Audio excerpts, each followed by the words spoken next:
ใส่หน้าฮิตหน้านี่เงยเจ้าหมักตัวใดสุดข่อยบ่ชมขั้นที่เจ้านี่แหละทั้งไทยทั้งขาดบุติบุกเยี่ยงก่อยดิ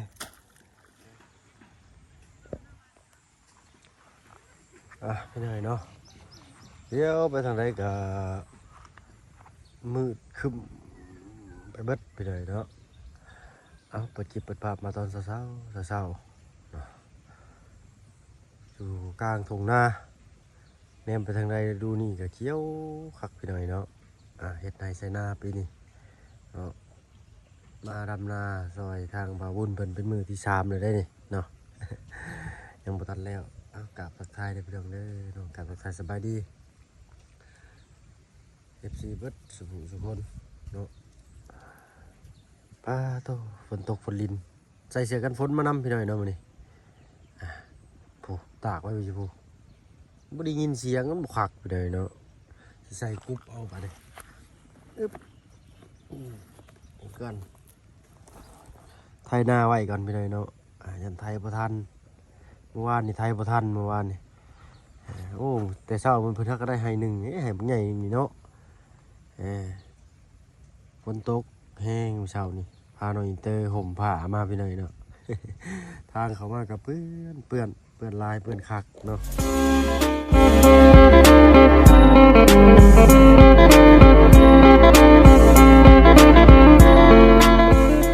ก็จะพูดคนอีกตัวหนึ่งได้พี่น้องเด้อเนาะพอกับมิสเตอร์วองคือเก่าเนาะเว้าแห้งกับบ่ได้ยันลมมันออกแห้งแหละน้ำลายมันสิฟุ้งใส่โทรศัพท์ว่าซั่นซะเอาไปจังได๋แน่พี่น้องเนาะทางฝั่งไทยฝนฟ้าอากาศตกดีอยู่บ่เนาะตามที่เคยอยู่กรุงเทพมาตะกี้ก็ฝนนี่ตกเกือบซุมื้อพุ่นนะพี่น้องเนาะถ้าเพิ่นได้ตกก็ได้ตกยามมื้อแลงเนาะค่อยขับลงแรงก็ฝนนำมาตอนสิเลิกงานนะพี่น้องเนาะ 6:00 7:00 อ่ะนะ5:00 6:00เอาละฝนเทลงมาแล้วเนาะเอาไปว่าเฮาย่างมื้อยากนะเอ้าสิบ่ได้ไปใส่เสื้อผ้าอีกซะบ่ทางนั้นพากันองลูกกะเนาะมีป้าใหญ่ป้าเตอร์อะไรกับแม่น้องนิ้วอะไรกับแม่น้องอินเตอร์เนาะผู้ชายมันมีแต่บ่าววุ้นกับบ่าวเพิ่งพี่น้อยเนาะกับมิสเตอร์วองเท่านั้นแหละ2 คนทางลุงจันทร์เป็นไปธุระอยู่สวรรค์เนาะเอาจักมือได้แล้วสิได้ขึ้นเซโปนบ่เกินอีกมือ2 มื้อได้พี่น้องเด้อเนาะเพราะว่าไทยหน้าก่อนเพราะว่าช่วงมีน้ำนี่ต้องเฝ้าไทยเฝ้าเห็ดได้เนาะเพราะมันเป็นหน้าดินทรายเป็นหน้าโน่นเนี่ยถ้าขาดช่วงน้ำไปเลยต้องได้ดูดน้ำมาใส่เลยพี่น้องเนาะจังได้ก็อดใจรอถ่าเด้อปลุงเด้อเนาะจังได้ก็อย่าไล่ลืมห่างเนาะฝากกดไลค์กดแชร์กดติดตามในทางซ้ำกกซ้ำเคยเด้อพี่น้องเนาะยังคือเก่าพี่น้องเนาะยอดสมทบบ้านนงเลียงเพิ่น2 ล้านบ้านนงป๊อปอีก2 ล้านพี่น้องเนาะจังได้ก็เป็นกำลังใจให้ทางทีมงานตอนช่วงนี้ก็ทีมงานลงมาเบิดเหลือแต่ทางลุงหนวดอยู่เทิงพี่น้องเนาะกับอาจารย์ลาวเพิ่นเนาะโอ้ทางน่ะเพิ่นแนวให้แนวหน้าแล้วบ่ดีเนาะเนาะพอๆกันจักหน่อยพี่น้องติดรถไถคือไถหน้ากันมาลุงเนาะเจ้าเรียบร้อยไป2 ไห้เมื่อกี้นี่เนาะไถไป2 ไห้นี่แล้วก็ให้นั่นนะเปลี่ยนพาบุญเป็นลงแทนไปเลยเนาะโอ้บ่ไหวหอบเนาะในระหว่างไทยนาไปเมื่อกี้นี่ได้กบตัว1ไปเลยเนาะโอ้3 นิ้วจางเลย3 นิ้วพี่เลยพี่เลยเนาะกบชูใช้กบผูตัวเลื้องก็คือโอ้ในตู้อีกมากไปเลยเนาะเนาะฝนตกยังบ่เศร้าอยู่พี่เลยเนาะเดี๋ยวก็ถอดเสื้อกันฝนเลยกะตกมาอีกพอใส่เสื้อกันฝนเลยก็หยุดบาดนี้ใส่ก็ตกเลยแล้วบาดเนาะโตฝนลินมา3 มื้อเลยพี่เนาะ3 คืน 4 มื้อนี่เลยนี่เนาะโอ้ฝนตกฝนลินจะถึงบ่ได้ชีวิตช่วงฝนอีกพี่เนาะถ้าเป็นช่วงฝนบาดนี้มันบ่มีน้ำเลยเด้ตกพี่น้องเอ้ยทางนั้นมีมาเพิ่มอีก2 คนเนาะมีลูกจงกับน้องรวยเนาะร้านแม่ตุ้ยกันมาซอยกันตอนนี้กล้าขาดดำอีกไงนี่2 ไง าบางไปได้เติบยังไงนะมันมีขิงเลยเนาะให้หน้าแต่ละให้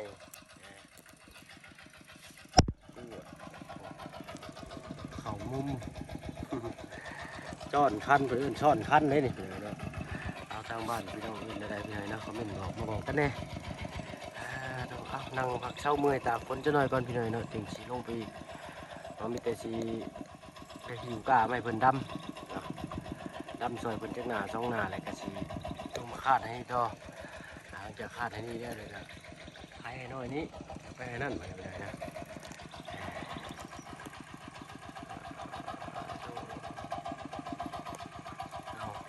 มันใกล้ลักกั่วพี่น้องมันเราจะไทยยากหน่อยนึงทางนั้น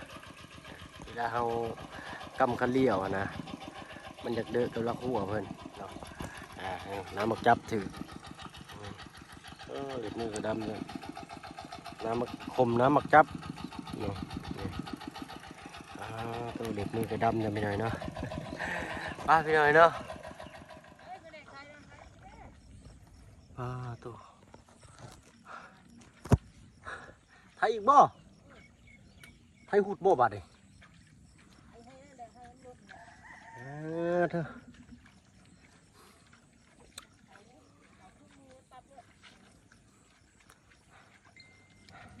พักก่อนไปได้เลยหายใจบ่ทันเลย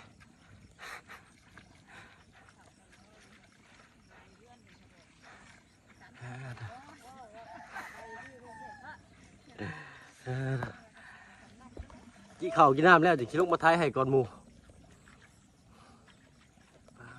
คนละหนาเลยเนาะบ่เหลืออีกบ่จังหนาหนึ่งขี่ลงไปดำซอยนี่พอดีโลดพี่หน่อยเนาะนะบ่อยากญาติหมู่ได้ฮ้อนเอ้าบาดนี่ฝนบ่ตกแต่ฮ้อนเอ้าอีกช่องมือคือสิหยุดอยู่ฝนนี่บ่แล้วฝนสิหยุดน่ะอีกช่องมือครึ่งหรือ3 มือแล้วรุ่นนี่คำว่าลูกก้าออกเบิดน่ะเลี้ยวไปให้ใหญ่มีแต่หญ้าเด้งทุ่มอยู่อะ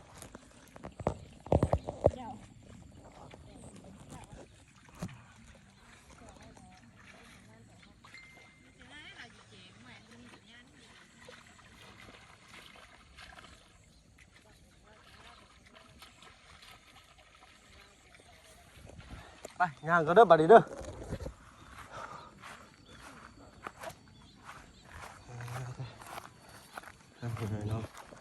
รอบแรงบัดนี้รอบแรงก็ลงมาใหม่มันก็บ่ายว่าท่านจ้ะมันรอบแรง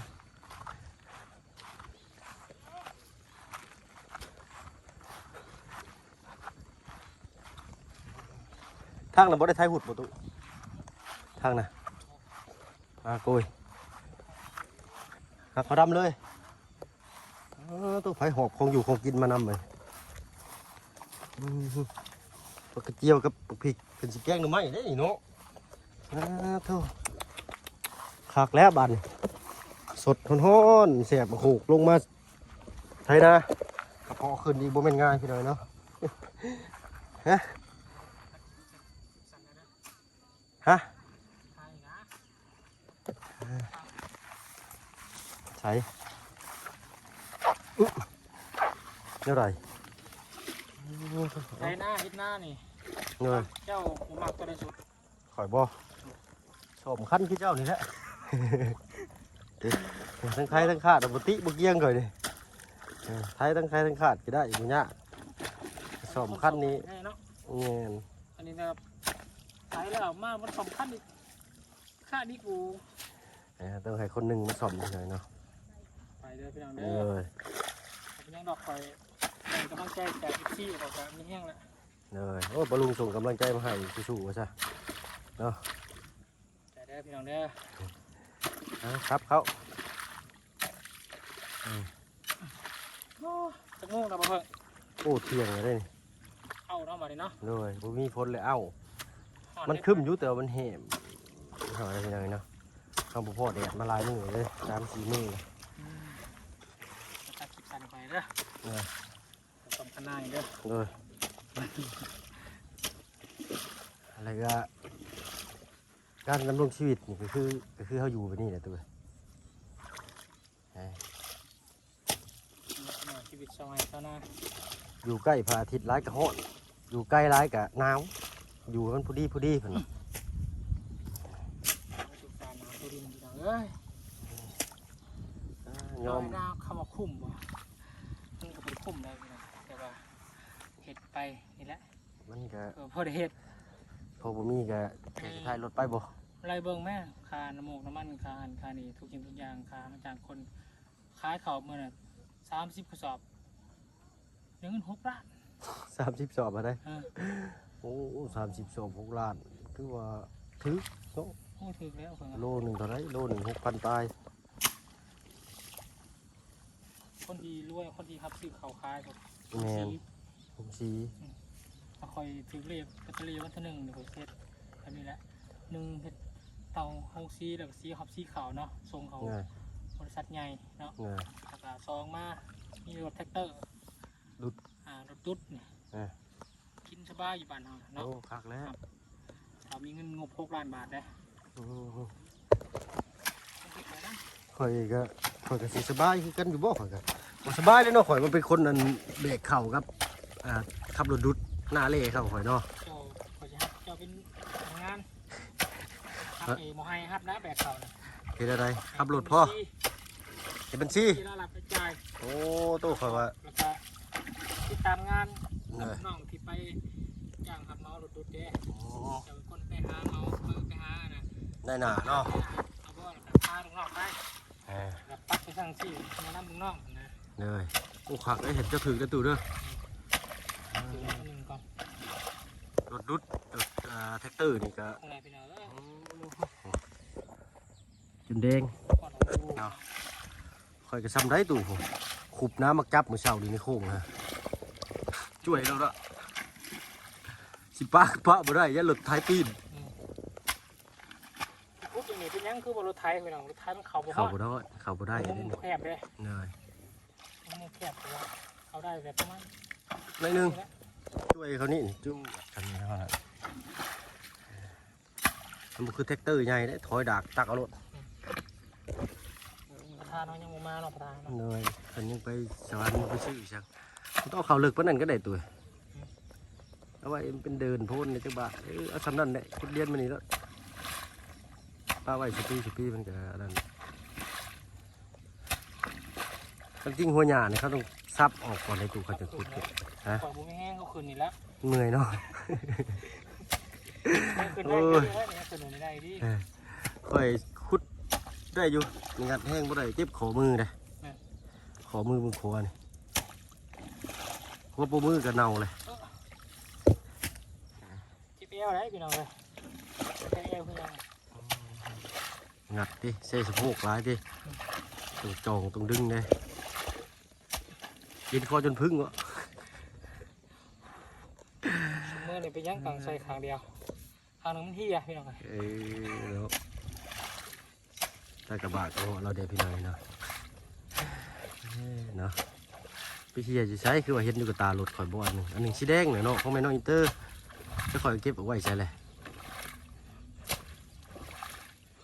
เก็บซับออกตู้ซับออกโลเท่าไรเราเข่าบ้านเราเนาะ6,000 5,800 6,800นี่ตกดูโลละจักบาทอยู่ไทยเอา10 บาทดู10 บาทที่ไหนเนาะ เอาเนี่ยไว้ดีเนาะถ้ามันลกง่ายได้เนาะได้ไว้ได้ ก็กินเข่งวะ ลกง่ายกับลกเก่าก้อนเนาะ เลยเขากลับไปยันใส่เฮาบานไทยหุดทะจักให้บ่ได้ไทยหุดนะ ใครเรียกเนาะ ไทยเดียวบ่ หักข้อดำได้หมดแล้ว สิบ่แข็งบ่ว่าบ่เนาะ หักน้ำดำ แต่ถามอีกจักหน่อยนี่ฝนเบิดนี่บ่มีน้ำได้เพราะว่าเป็นนาดินทรายเด้นี่ งาน แต่นาดินต้มมันอยู่ได้เฮิงอยู่พี่หน่อยเนาะอ๋อตัวทางนี่ก็ยังอีก1 2 3 4 5 6 7 8 9 11 12 13ให้ตัว เนี่ยได้13มื้อเช้าได้จะให้เช้านี่1 2 3ให้ เป็นประกาศบริษัท เนี่ยรวมไปเลยเอาส่วนนักส่วนเอาส่วนเอานี่นักนะโอ้จักตัดหญ้าก็มีผมมาทางนี่เนาะตาดใส่สนักแข่งในท้องอ่ะญาติที่หอย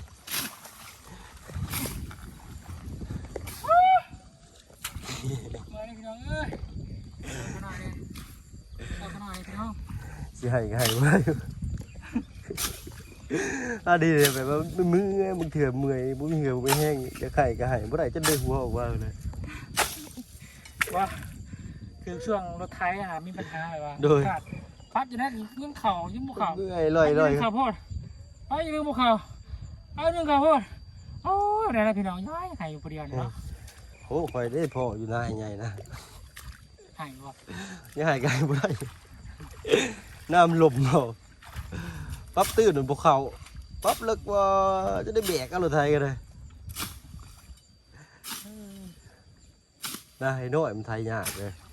หน้าให้ใหญ่มันธรรมดาพี่น้อยมันลมมันยังก็ยังย่อขึ้นได้มันมีพื้นที่หลายหน้าให้น้อยจมลงไปแล้วก็จมลงหมิ่งวะ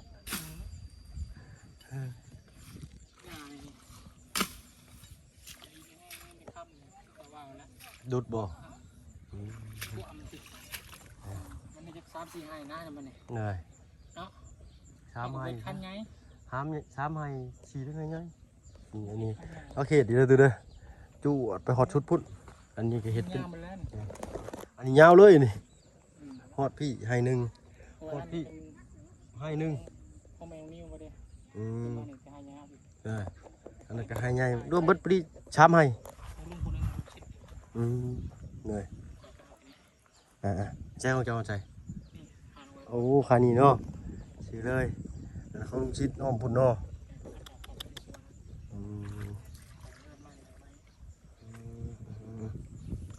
มาเที่ยงไปเลยเนาะ บ้างเป็นเดิมบ้างเป็นเดิมเนี่ยบ้างเทียงเก่าบ้างโค้งกันมาไว้นี้ ขุดน้องช้าอยู่หันเนาะ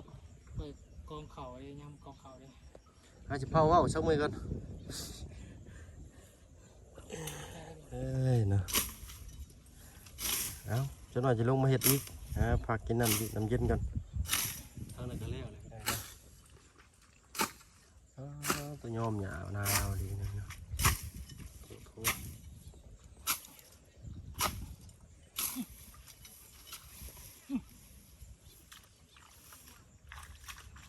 โอ้ข่อยว่ายุบเป็นยังไงจังบ่เจ็บตีนเราใส่ถุงเท้าแล้วเหยียบน้ำหยาหยุบเลยเนาะน้ำมันยาลาบนะเขาคอยโอ้ยเหยียบมาได้มีข้าวลอยลงลอยวะ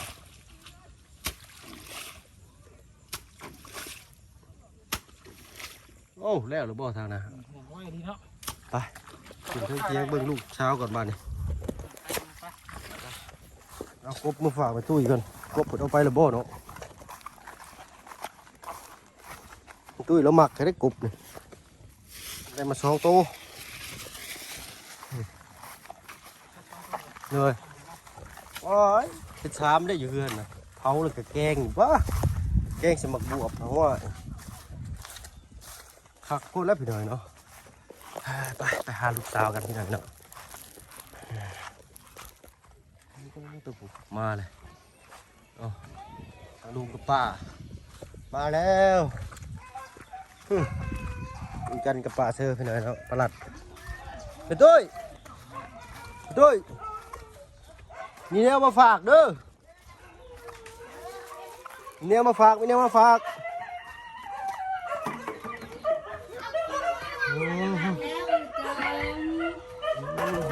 าโอ้ยขักแล้วนะ ยังกินข้าวก่อนโดย สบายดีจ้ะ ไม่ได้ชวนไปกบแก้ว โอ้ย2 ตัว คือกันมีแต่กบวันนี้ กดไทยเหยียบขามันโอ้ยลงมาเลย จะ เซ็ เป็น น ง เซล ด ไปไหน น้ำนะจะเพื่อเป็นงดน้ำ ใช่แล้ว ยังบอกขึ้นมากิน ให้บ่นี่ใช่นี่ยังถือตาดิเบิ่งกูพอเบิ่งกู มันยังถือนี่นอนทับยังนี่หืม จอกแค่นะ หืมหอมชื่นใจถ้ากระตื่นบ่ลูก ใช้หนองบ่ได้เป็นหยัง แต่คือ ใช้นอนทับเสือ เพิ่นสิขึ้นบ่คือท่านนี่คือ ขึ้นมาเลยหากระแล้วพี่น้อยเนาะโอ้ยใช้เบิ้ง เหนียวจัก ย่ามไรมากหัวปอมแบน โอ้คักแท้นี่ยังนี่ บัดลุงจงมาให้ ตั้มบ่ เอาขึ้นกับผ้าขาวก็ชีพให้เรา คัก ลุงจงนั่นมันอยากเลยนี่ มีวิธีกินดิบแบบมะคักกว่าตั้มบ่ไปตุ้ย เนื้อแต่กระเช้าใช่แก้วชาวบ้านนี่ไงระหว่างน้ำนี่พวกของพวกเขา คักไปเลยพี่น้อยเนาะไปพี่น้อยเนาะไปสิจบคลิปเดี๋ยวปลาลุงก่อนพี่น้อยเนาะอยู่ดีมีแรงประจุทุกคนเด้อผู้ปลาลุงมาเลยมาเห่าแซวเนาะอะไรพี่น้องอยู่ดีมีแรงประจุทุกคนสบายดีจ้ะ